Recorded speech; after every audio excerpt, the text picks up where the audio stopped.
नमस्कार दोस्तों, आपका मेरे YouTube चैनल लीगल पॉइंट में स्वागत है। आज मेरे साथ एडवोकेट दीपेंद्र हुड्डा जी हैं। वो हमें आर्बिट्रेशन के बारे में बताएंगे कि आर्बिट्रेशन क्या होता है।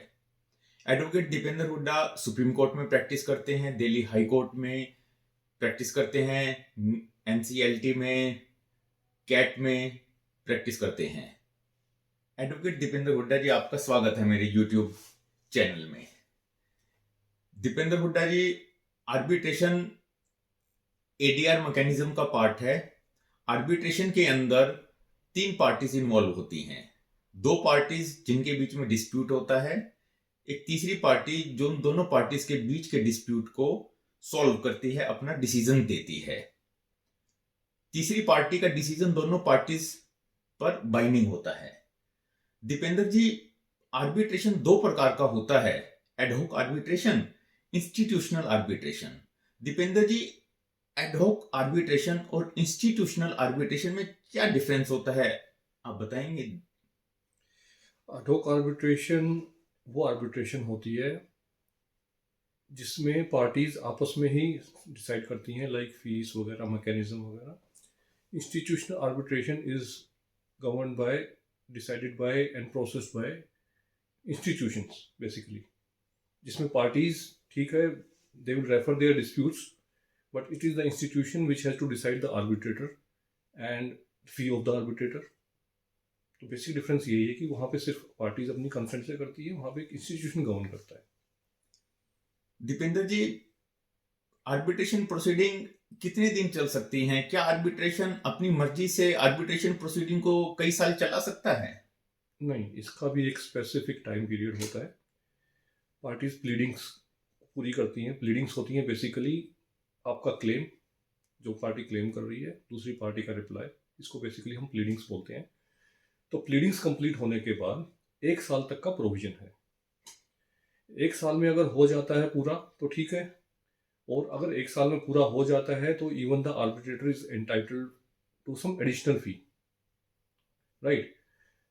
1 साल में नहीं होता है तो by consent of the parties, with consent of both the parties, ये फर्दर 6 महीने के लिए एक्सटेंड हो सकता है। लेकिन अगर उसके बाद एक्सटेंड कराना हो तो it has to be by an order from the court. लेकिन इंटरनेशनल कमर्शियल आर्बिट्रेशन जो होती हैं उसमें टाइम पीरियड नहीं होता है कोई। आई मीन ये 1 साल का और फर्दर एक्सटेंशन ऑफ 6 मंथ्स। लेकिन फिर भी एक्ट ये कहता है कि the arbitrator shall endeavour to complete these proceedings within 1 year. Deependra ji, आपने बहुत बढ़िया बात बताई कि इंटरनेशनल कमर्शियल आर्बिट्रेशन में आर्बिट्रेशन प्रोसीडिंग का कोई टाइम पीरियड नहीं है। दीपेंद्र जी, जो आर्बिट्रेटर है वो कितनी फीस ले सकता है?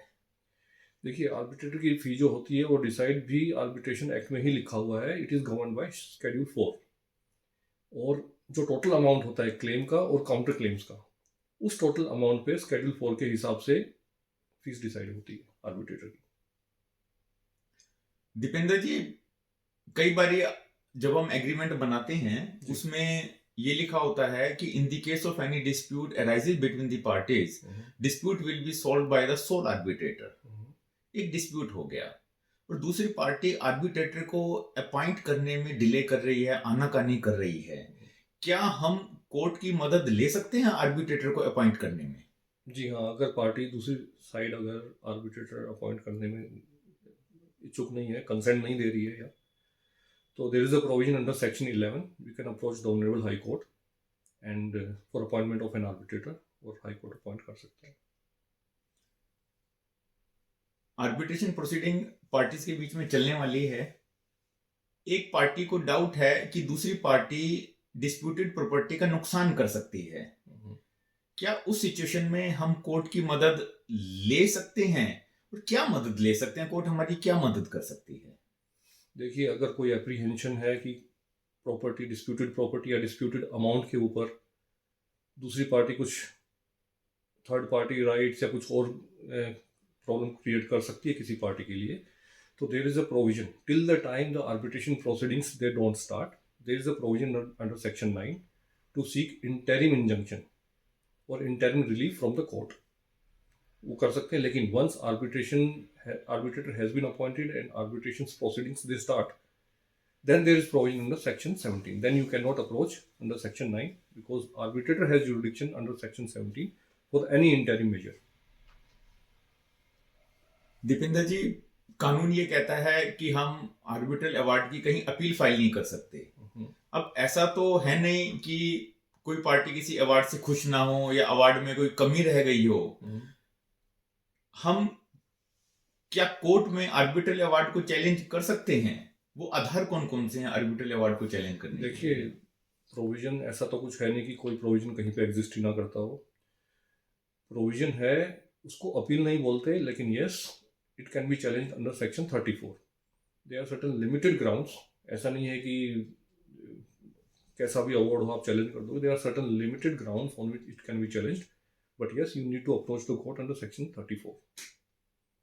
दीपेंद्र जी, आपने हमारे श्रोताओं को आर्बिट्रेशन के बारे में बेसिक जानकारी दी। दीपेंद्र जी, आपका बहुत बहुत धन्यवाद अपना टाइम देने के लिए। Thank you very much thank you Dipendra ji. Thank you.